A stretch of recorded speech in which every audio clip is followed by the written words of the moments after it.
Membongkar kasus Subang, Danu kian tersudutkan, namun terlihat jelas siapa yang benar. Namun sebelum kita lanjut, mohon luangkan jari Anda untuk menekan tombol like, komen, dan subscribe, agar kami lebih semangat menyajikan berita-berita terupdate untuk Anda, dan tonton video ini sampai habis, agar Anda tidak setengah-setengah dalam mencerna sebuah berita. Semakin menarik untuk dipantau mengenai perkara kasus Subang, Jawa Barat ini, ada pemberitaan dari media yang memberitakan bahwa Pak Yosef Hidayah menemukan petunjuk baru mengenai siapa tersangka dalam perkara ini. Apakah hal ini hanyalah alibi saja untuk mengalihkan penyidikan dan membingungkan penyidikan, ataukah memang Pak Yosef Hidayah ingin sekali perkara kasus Subang ini segera terungkap? Apakah juga bahwa petunjuk Pak Yosef Hidayah ini hanya untuk menyudutkan seseorang? Hal ini memanglah lumrah dalam perkara kasus Subang, Jawa Barat. Ini harusnya pihak dari keluarga kedua almarhumah bisa membantu untuk pihak kepolisian daerah Jawa Barat mencari petunjuk agar dapat segera mengungkap perkara ini. Selama berjalan hampir 1 tahun lamanya perkara ini, kita belum mendengar pihak keluarga kedua almarhumah memberikan petunjuk yang mengarah ke siapa pelakunya, melainkan kita terus mendengar mereka banyak beralibi serta saling tuding satu sama lainnya. Namun ada pemberitaan dari salah satu media yang memberitakan bahwa Pak Yosef Hidayah menemukan petunjuk baru mengenai persoalan meninggalnya anak dan istrinya.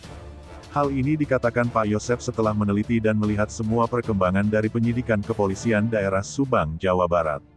Kecurigaan Pak Yosef ini yang pertama kepada saksi Ramdhanu yang mengatakan bahwa Pak Yosef Hidayah terlibat dalam perkara ini. Dan Ramdhanu tidak mau menandatangani berita acara pemeriksaan atas apa yang Ramdhanu katakan. Sebenarnya hal ini sudah lama sekali kita semua mengetahuinya dan memanglah kita ingin tahu kebenarannya.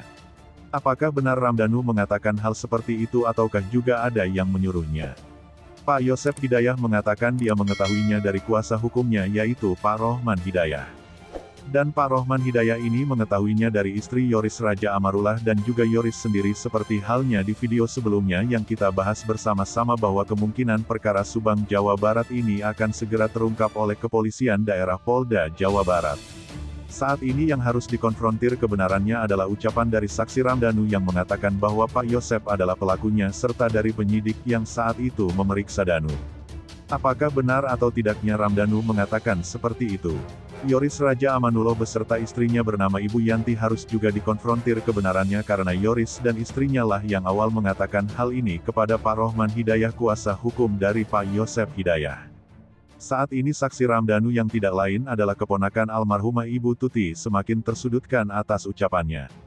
Namun juga ini belum ada kebenarannya karena kita belum mendengar klarifikasinya. Apakah Danu benar mengatakan hal itu ataukah Danu disuruh oleh seseorang?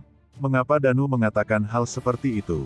Mengapa saksi Ramdhanu ini sangat berani mengatakan bahwa Pak Yosef Hidayah punya, bahkan mengatakannya di depan penyidik? Pastilah kemungkinan ada seseorang yang menyuruhnya. Tentunya kepolisian daerah Subang, Jawa Barat harus memberi pernyataan ke media agar kita semua mengetahui kebenarannya. Hal inilah yang saat ini diminta Pak Yosef untuk membuktikan kebenaran dari ucapan saksi Ramdhanu. Sepertinya akan ada panggilan kembali di antara beberapa saksi terperiksa untuk mengkonfrontir kebenaran dari ucapan saksi Ramdhanu. Karena memanglah saksi Ramdhanu ini juga sempat digigit oleh K9 kala itu dan harus mengatakan kebenaran yang sebenar-benarnya. Jika tidak, kemungkinan saksi Danu ini akan terus disudutkan oleh Pak Yosef Hidayah. Atau juga kemungkinan bahwa saksi Ramdhanu ini memang sangat mengetahui siapa pelaku sebenarnya di balik meninggalnya kedua almarhumah ini. Namun apakah ini hanyalah konspirasi untuk membingungkan penyidikan? Kita belum mengetahuinya kebenaran di balik semua ini, tapi masih ada kemungkinan itu bisa terjadi. Nah, gimana menurut kalian? Terima kasih telah menyimak video kami. Nantikan video menarik lainnya hanya di channel UP Info.